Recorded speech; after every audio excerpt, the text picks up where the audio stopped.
October 12, 1944, 7:10 p.m. Polk County Library, North Carolina. Rain taps the tin awning as a truck grinds to a stop. A line of female German POWs steps down, jaws set for fields and shovels. Inside, the lights glow warm. A librarian, grey cardigan, name penciled on a circulation card, slides open the door, sets out chipped cups and says, "You'll start with English tonight." Steam lifts from the tea. Hard labor becomes hard consonants. Th, R, W. Books thud onto oak tables. Wary faces tilt toward pages. They were prepared for chains. Instead, they're handed verbs and mercy. I remember how the room inhaled when the door opened fully. A single breath shared by townspeople and prisoners before anyone remembered what to do with their hands. I stepped to the table and read out pairs the way you might call teams at a pie supper. Mrs. Whitlow with the seamstress in the brown kerchief. Ruth Ann with the red-cheeked farm girl with chin tucked. Mr. Cates with the older woman whose shoulders carried a factory floor.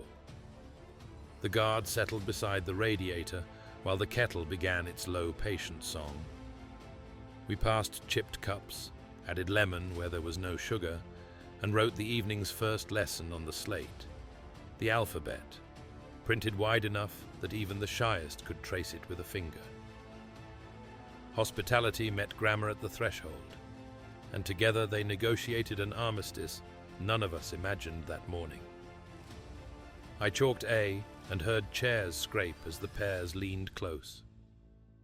I chalked B and smelled wool damp from the rain. I chalked C, and the seamstress whispered the letter like a prayer trying on. The drill kept a mountain rhythm, steady, spare, unhurried.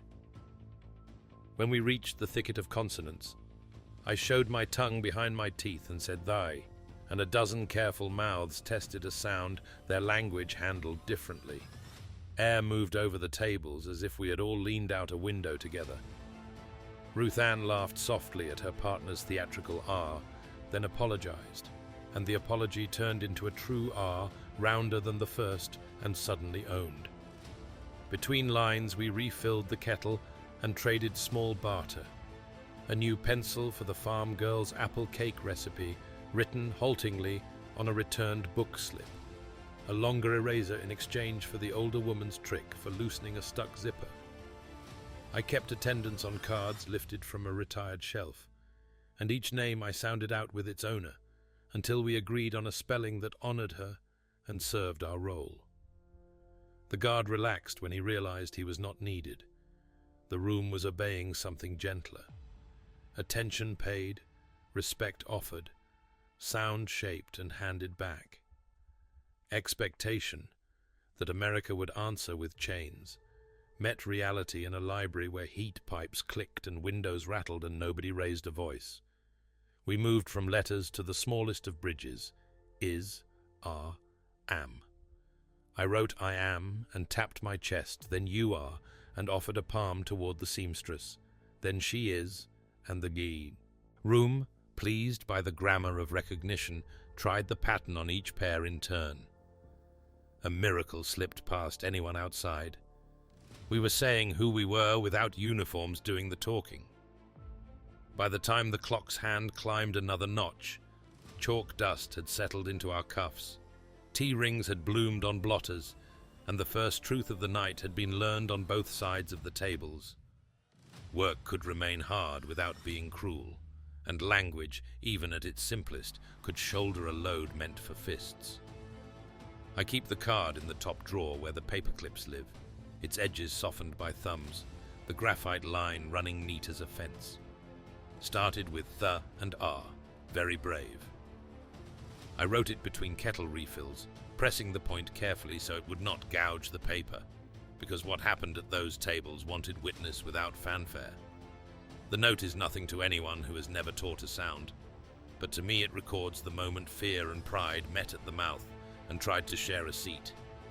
I saw it first in the seamstress, her jaw set as if bracing for a blow, then loosening when the thin hiss of "thief" slid past without breaking her. I saw it again in the older woman, rolling R like a millstone until it caught and purred. I did not write their names beside the sentence because the sentence belonged to everyone that night, including us. Ruth Ann's hand trembled slightly as she moved from T to slate. Mr. Cates coughed into his sleeve to hide a smile. The guard pretended to read a notice and failed. I tucked the card back only after the room had exhaled together, and the exhale sounded like chairs scooting and pencils scraping and a few small laughs that did not quite trust themselves yet. The town had prepared for work details and watch rotations. We had practiced being stern, practiced being safe, practiced not saying too much. Nobody practiced what to do when a stranger earned a sound and looked up brighter for it. The penciled line keeps asking me a question no ledger can tabulate. Who is being schooled harder here? The students or the town that offers letters with its suspicions? I know how easily charity can turn into performance, so I watch for vanity the way you watch for sparks in a hayloft. On the walk home, men at the filling station weighed mercy as if it were a sack of feed, and I carried the card like a counterweight in my pocket. In the morning, the grocer slipped me 2 lemons at ration price and said nothing. In the afternoon, the churchwomen argued whether we should move to Verbs. By evening, Mrs. Whitlow brought her best eraser tied with twine as if it were a pie. Each errand answered the card without reading it. When the women returned, I laid the card on the table and read the sentence aloud in a voice that tried not to tremble, then turned it over and left the back blank on purpose, because the question still stands. If courage is measured in inches of tongue and teeth, how many inches belong to the rest of us? I began a quiet ledger beneath that line, not of grades but of small proofs. A looser jaw, a quicker smile, a hand that reached for a second cup. The line sharpened me too, sanding off impatience until attention felt like duty, and duty began to feel tender.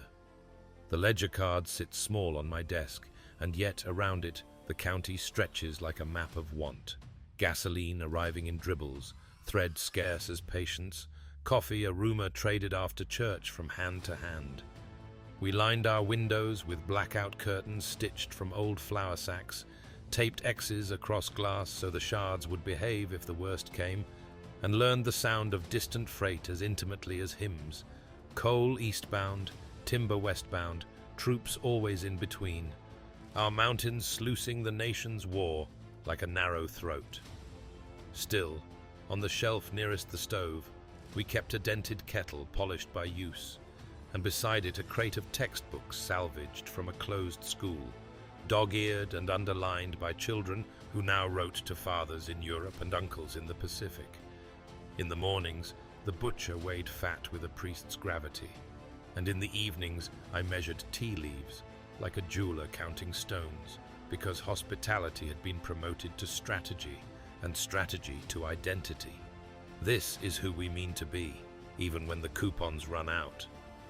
Mrs. Whitlow snipped ration stamps with a thrift that could shame a banker, then straightened the spines of donated dictionaries as if mending them might set our own backs right. Mr. Cates turned off porch lights at 9 sharp and still found his way to the library by the glow of a pocket torch, the beam thin as a sewing needle but sufficient to thread him through the dark. The heater clanged, the pipes groaned, and the room gathered around the whistle of water like a town around a depot, waiting not for a train this time, but for the slow arrival of syllables. Outside, posters instructed us to keep our mouths shut for security, while inside we opened them to shape the R for strangers in grey coats who held their cups with both hands.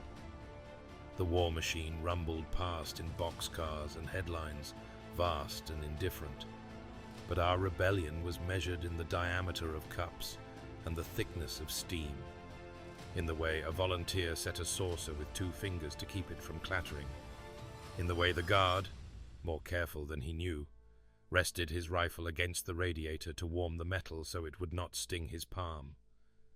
We rationed sugar, but overspent on attention, counted coupons, but lost track of the minutes we spent waiting for a shy mouth to trust a vowel. The blackout drills taught us to move quietly, and we imported that quiet into teaching until the tables seemed to hum with a power that required no generator. When storms pressed their hands against the roof, we moved the women closer to the stove and read aloud, voices soft but steady, proof that small cups can stand against great noise, and that a kettle's whistle, trivial as a sparrow, can still be heard above the grind of distant engines if a room chooses to listen together. We did not invent this from sentiment alone. The rules themselves left a door ajar, and we simply propped it open with a chair and a kettle, while the guard kept his post by the radiator, signing the ledger as I did, two hands sharing a bureaucracy that, for once, favored gentleness. Classes permitted under supervision, cultural materials allowed if they did not tilt to propaganda, instruction conducted by civilians so long as uniforms remained visible, and the chain of custody, as they called it, was never broken. I learned the phrasing from a mimeographed circular the camp lieutenant slid across our desk with a pencil tapping the margins, and I underlined the dullest words with the most relief. May, shall, authorized. Strange little bridges across a river, otherwise swollen with no. The churches and clubs stepped through those verbs as if they were stepping stones. The Methodists offering a box of hymnals with the war pages pasted over. The Baptists sending a deacon to pour coffee when tea ran thin.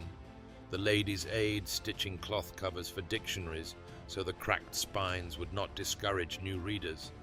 The Rotary man producing a typewriter ribbon from a drawer nobody knew he had, and the high school principal, moonlighting as a referee for our grammar quarrels, delivering spare slates and chalk as if he were officiating a game whose rules kept us honest and out of trouble.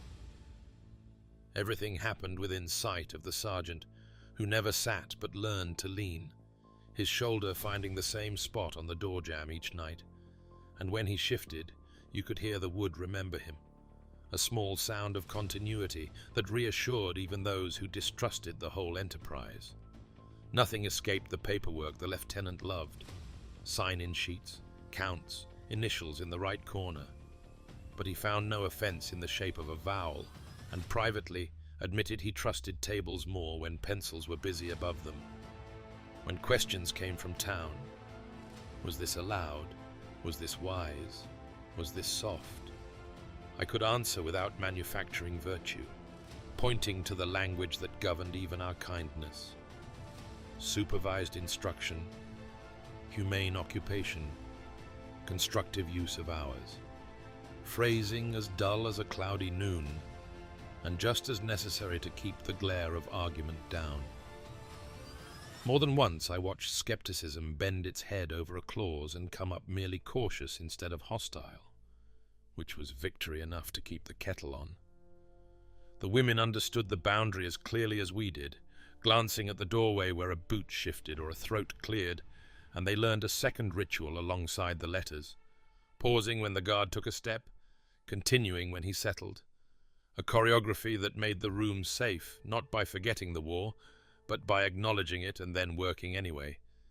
It helped that the minister's wife, who could quiet a picnic with the raise of an eyebrow, sat at the center table and turned every uncertainty into a practical question.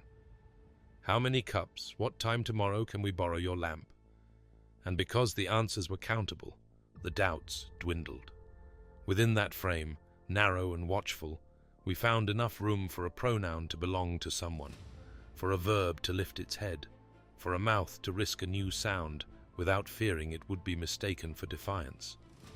We eased out of the safety of labels, cup, book, stove, window, and into the thin air where words had to hold more than shape, where we asked them to carry feeling without spilling it, and I laid out a stack of postcards salvaged from the county fair, blank on one side, Ferris wheel fading on the other, and said we would try a letter home, short as a breath, simple as a road sign.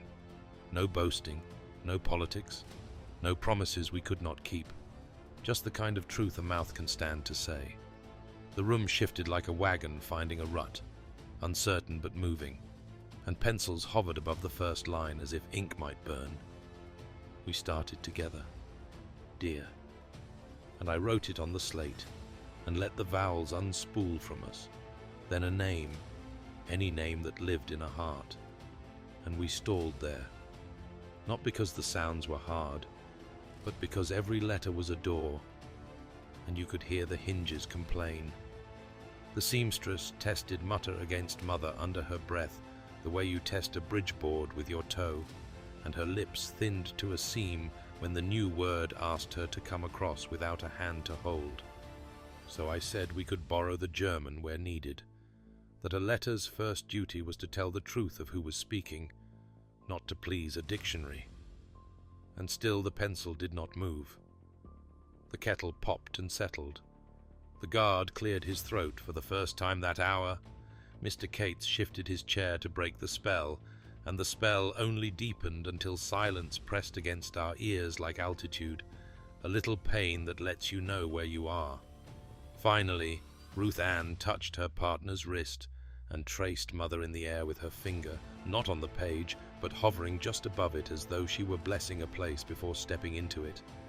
And the older woman beside them steadied her own hand with the other and wrote quickly, the way you pull a splinter, the word out before you can cry. One by one the lines began to appear, halting, uneven, courageous as first steps. I am well. It is cold, but we have tea. I am learning the hard sounds. There is a lady who mends books. The mountains look like home when the fog comes. I moved among the tables, helping a vowel find its seat, adjusting a th, where an f kept sneaking in. But mostly I kept my voice low so the quiet could do its work, because quiet had become the room's chief ally and sternest teacher, making us all pay for every inch we tried to cross. When the seamstress finally set her pencil to paper, her first line was 2 words, Dear Mother, and she stopped again, as if the address itself had opened a window and the cold had rushed in. And then, in a kind of surrender that looked like strength, she wrote 3 more. I am learning, and I nodded and said yes to the sentence and to the larger thing that sentence was building toward, a bridge made of small boards, laid steady over water neither of us could measure.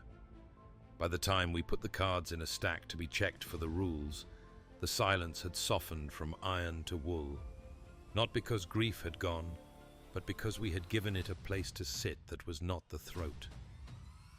They told us later, in halting, embarrassed words, that they had braced for dogs and fists, for cold floors and barked commands.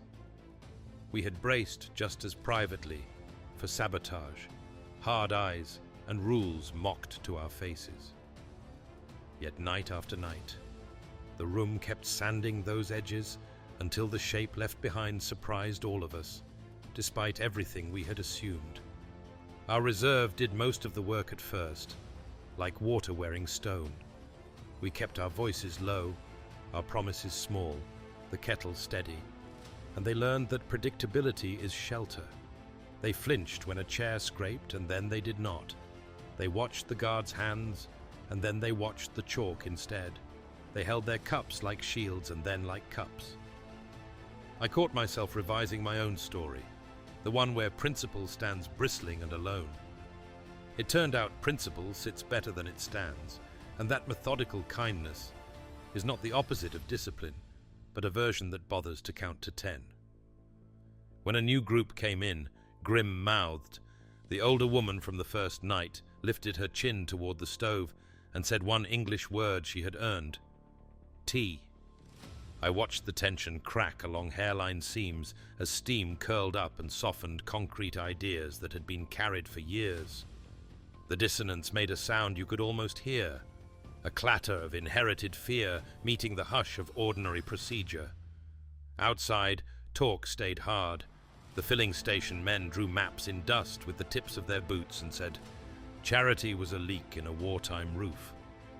At home, I felt the old training twitch my shoulders when the radio mentioned prison camps elsewhere. But inside the library, the news dissolved into the small mathematics of trust. 1 cup, plus 1 name, plus 1 sound held correctly. And the sum kept coming up human.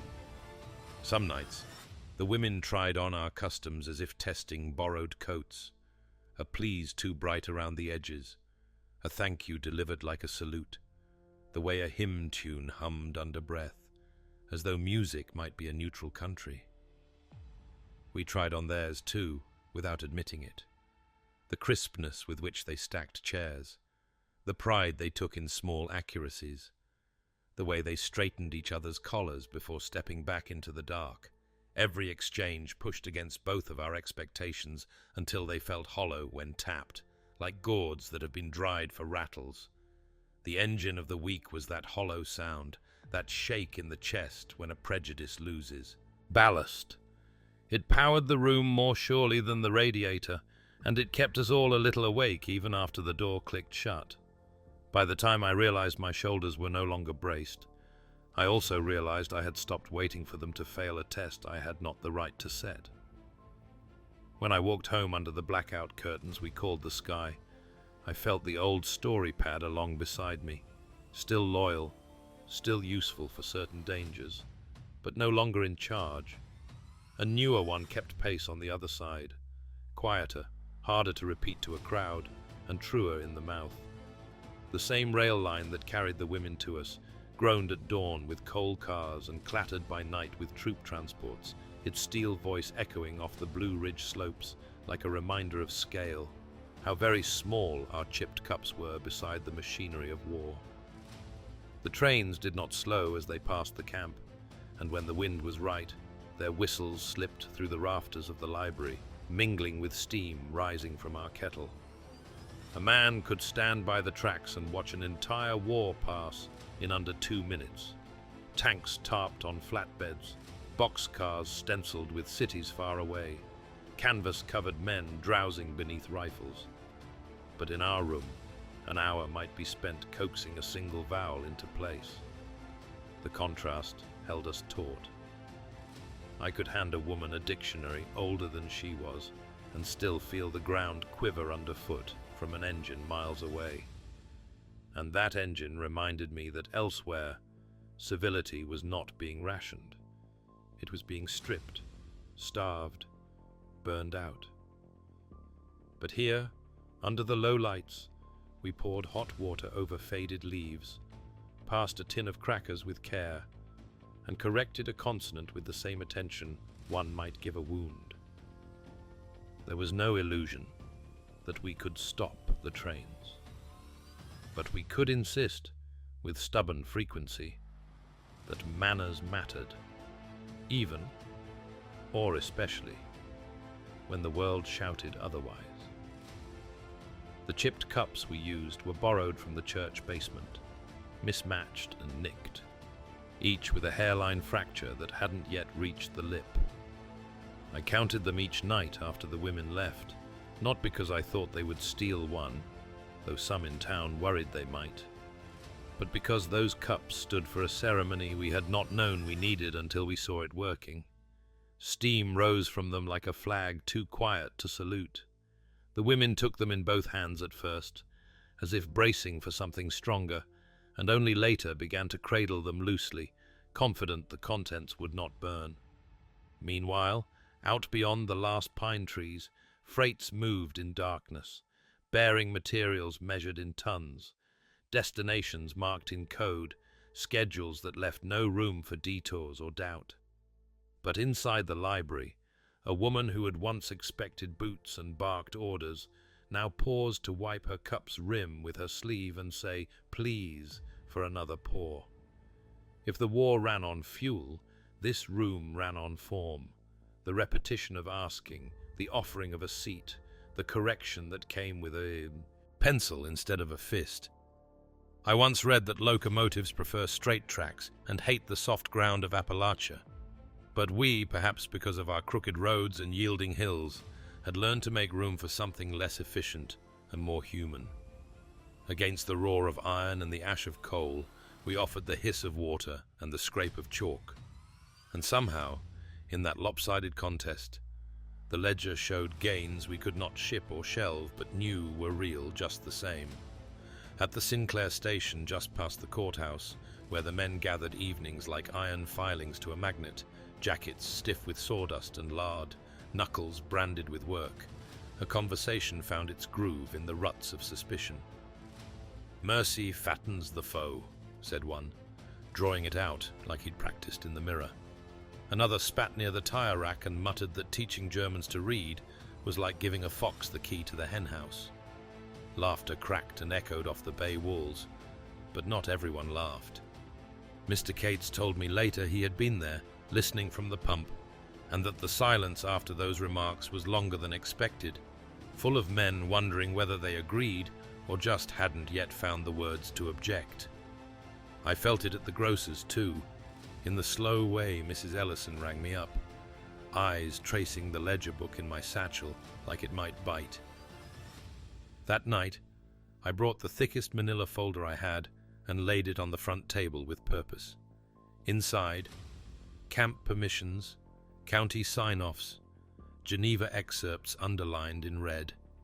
I added the sign-in sheet from the last 2 weeks and the list of vocabulary mastered. Concrete proof that nothing treasonous had passed these walls, only sounds, some still mispronounced. When Mrs. Whitlow arrived with her psalter, I asked her to read aloud the verse we'd used last Sunday when the seamstress struggled with love. 1 Corinthians, of course. Patience, kindness, the rest. It sounded different in a room where kindness had to justify itself. Then I read from the camp regulation aloud, slow as scripture. Instruction may be offered if conducted under guard, under civilian authority, and free from subversive material. The guard nodded from his usual place. He'd already initialed the logs himself. I followed the paper with policy, the policy with verse, and then let the papers rest in full view, open like a ledger God might keep. That night, the women were quieter, as if they too sensed a wind shift beyond the walls. But they came, and they tried, and they said thank you, with the careful rhythm of those who suspect the welcome might be rescinded. We served tea anyway. We corrected their verbs. We told the truth, which that week sounded like, yes, some people would rather see you break rocks. Yes, some believe kindness is a leak in the hull. Yes, we know. But here are the words. Try again. Mercy, I wrote on the board, and beside it, the German word. And then I waited. The room looked at me, like the wind might knock the whole table over. But then the seamstress raised her hand and repeated it, slow and thick. Merci, not perfect, but brave. I put a check mark on the sign-in sheet beside her name and moved on. It began with a hum, barely more than breath, while I was collecting slates at the back table. A sound so thin it could have been the radiator's moan, except it carried a tune, familiar as bread. At first I thought it was Ruth Ann, but she looked up too, eyes already searching for the source. It came from the seamstress, her lips parted around syllables she hadn't yet mastered, but the rhythm, there was no mistaking it. Amazing grace, carried in English across a German accent, slow, tentative, shaped more by memory than confidence. One by one, heads lifted. Nobody spoke. The guard's hand paused on his ledger. I caught Mr. Cates lowering his chalk mid-word. She kept going, each note almost crumbling but finding its footing at the last moment, like a child learning to walk on ice. She wasn't translating. She was borrowing, syllable by syllable, the hymn that had ended more than one town funeral and opened every church meeting since any of us could recall. And yet, from her mouth, it felt both new and old at once, as if the melody had tunneled under the ocean and come up gasping for breath in our room. The others watched, stunned into stillness, not by offense, but by recognition. Not long ago, they had expected we might use hymns to shame them, force-fed morality in place of meals. Instead, this was something else entirely, a reaching. When she faltered on the word wretch, Ruth Ann mouthed it for her, and the seamstress nodded, tried again, and made it through the line. The word did not sting. In fact, it softened all of us. Language, we realized then, was not a weapon to be confiscated, but a ladder, rickety, narrow, but pointed upward. The women saw it too. One whispered the German version beneath the English, matching beat for beat. I stepped forward, afraid to disrupt the moment, but unwilling to let it pass without anchoring it. "Would you like the words?" I asked, holding out a hymnal. But she shook her head and kept going, each line steadier than the last. By the second verse, the town was no longer just listening, we were remembering. Funerals, campfires, tent meetings, baptisms in cold creeks where voices carried better than reason ever could. I thought of the men at the filling station, all certainty and gravel, and wondered what they would do if they heard this. Not surrender, not manipulation, just a shared need set to music. The room exhaled when the song ended, not with applause, but a hush that seemed to ask permission to begin again. No one said anything for a while. The guard, still leaning, scratched something in his notes with a face I could not read. The tea steamed. The kettle whistled softly. And in that stillness, we all knew something had crossed over, something more vital than grammar, harder to measure than progress. We were not agreeing, but we were recognizing. That was enough. For now, that was everything. We did not argue. We recorded. The ledger on the library desk, its cloth spine fraying like a worn hem, held every evening's names, the lessons attempted, the materials used, and the initials of the guard who stood watch and drank his tea unsweetened. There were no flourishes, only tallies. The number of words translated, the vocabulary sets completed, how many postcards mailed under censor approval. I flipped to the most recent page and drew a line in red pencil under the seamstress's name. "Sang hymn," I wrote, and beside it, pronounced grace correctly. Across from the ledger, tacked to a corkboard, were clippings from the local paper. Librarians host language nights for camp women, printed small beside farm commodity prices and church bake sales. The articles were thin, cautious, too polite to be proud, but the facts were there: dates, times, numbers of attendees, full names of volunteers who had nothing to hide and everything to prove.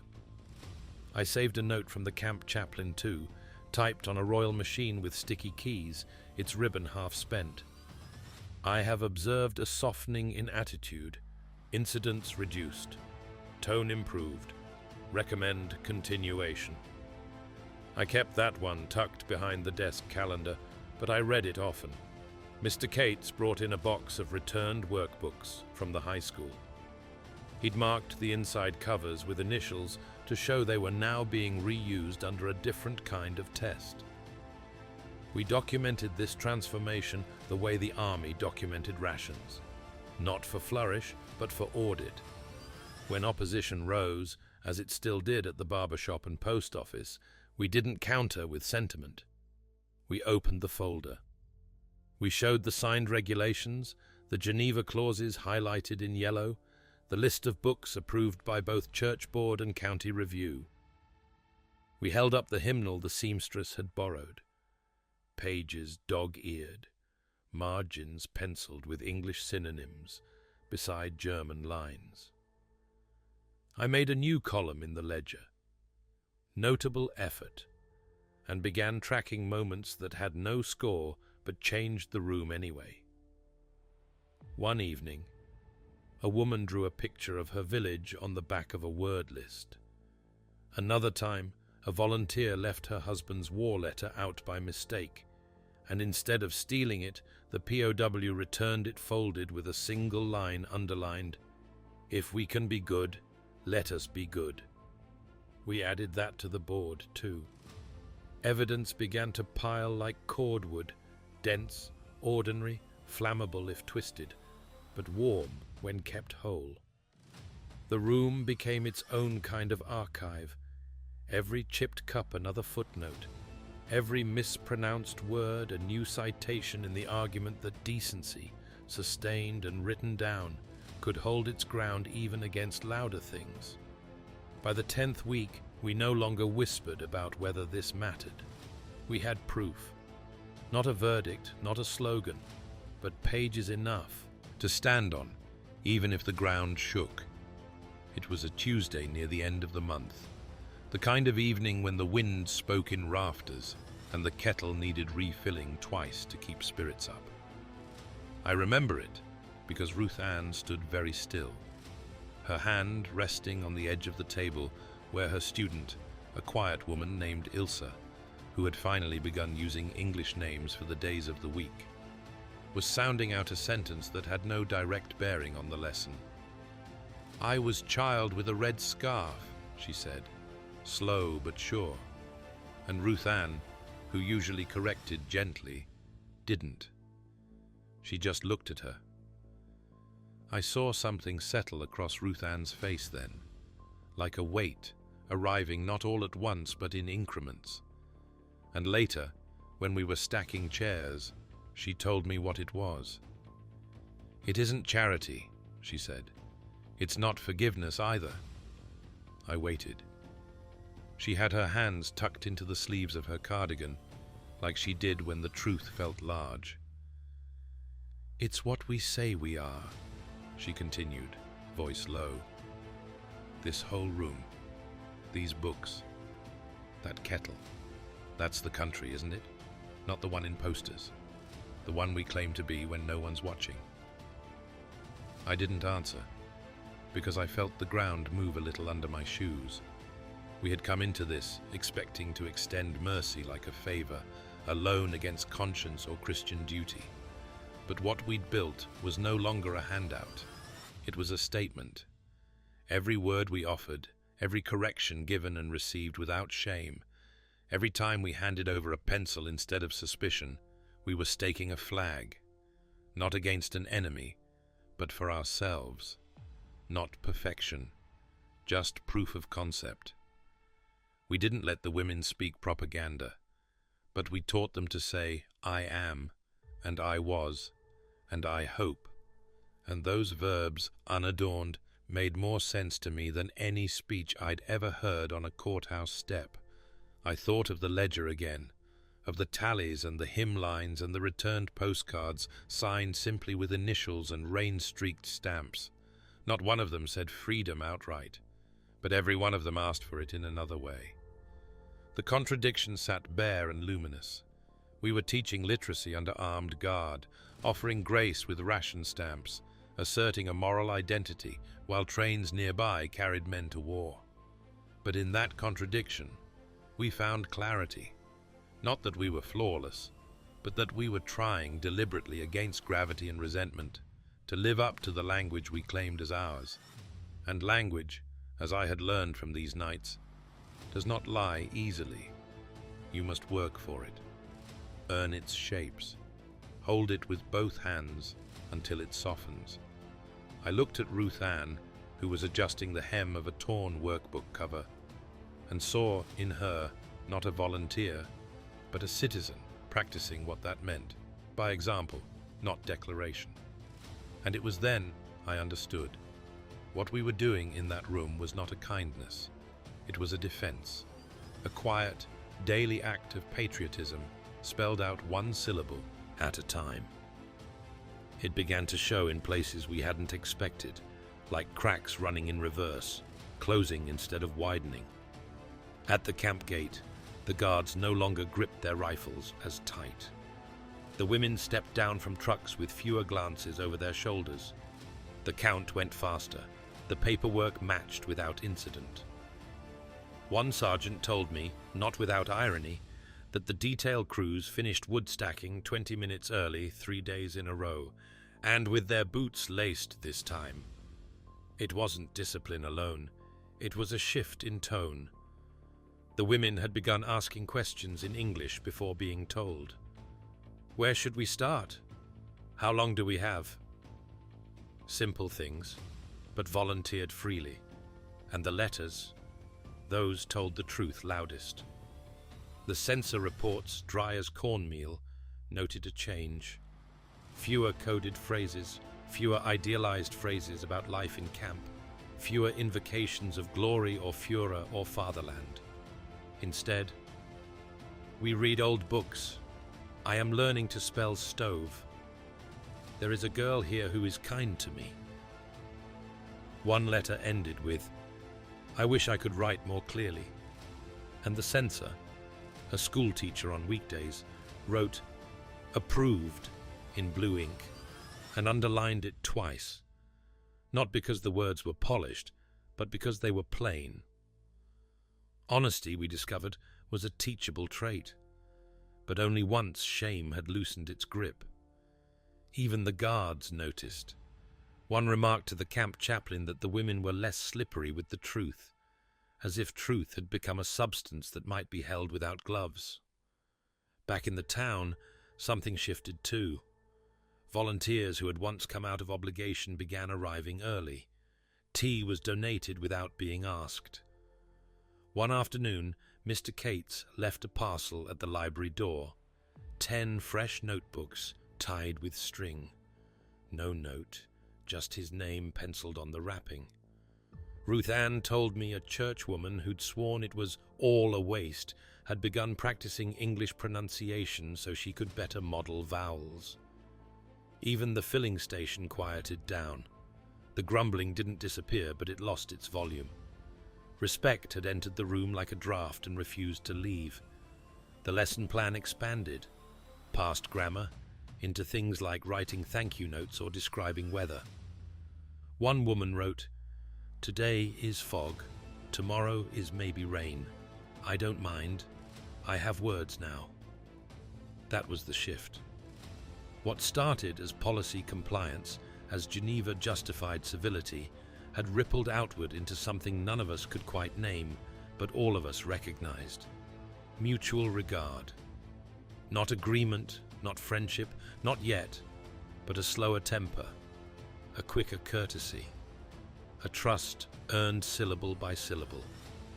I began to keep 2 ledgers, one for the official hours and pages read, another, smaller, tucked into my coat, for the moments that changed nothing measurable and everything else. That was where I recorded the day a POW asked how to write enough. I spelled it slowly, she copied it twice, and when she said, "Is this right?" I looked at the page and thought, yes, more right than you know. 9:12 p.m. The kettle gave its final hiss, not a whistle now, but the soft sigh of something spent. Its belly scraped clean of water and heat. The last pages were tucked back into workbooks, pencils aligned beside borrowed erasers, dictionaries stacked, not alphabetically but with care, the way you set stones atop a grave. Not to mourn, but to mark that something had been there, had mattered. The women rose without prompting. No clatter, just the hush of chairs drawn back in near-perfect unison. The guard, he who had once stood like a statue by the radiator, stepped forward and opened the door without word or flourish. One by one they passed under his arm, a procession not of captives, but of something quieter. Learners, perhaps. Worn coats, damp hems, hands clutching folders like rations. Some paused to meet his eye. Most simply mouthed the words they had earned, lips careful, uncertain, reverent. Thank you. Not always clear, not always fluent, but always meant. He nodded, the ledger under his arm forgotten. I stayed behind to count the cups, 12 again. and rinsed the last one beneath the tap, its handle warm from a final hand. Ruth Ann straightened the dictionary pile, then paused, fingers brushing a familiar edge. I saw her pull the circulation card from the top of the stack. The pencil mark still held, unfaded despite weeks of handling. Started with Eth and R, very brave. She set it gently in the drawer where it belonged, then closed it without sound. I remained a moment longer, watching the steam rise from the sink like the first lines of a letter we hadn't yet written. Outside, the night carried the hum of distant trains, boxcars loaded with iron and intention. But here, in the library's hush, only consonants remained, hard, imperfect, human. We had not softened the war, nor pretended to end it. We had simply taught its survivors, word by word, how to be understood. And in that room, among chipped cups and pencil shavings, that had been enough.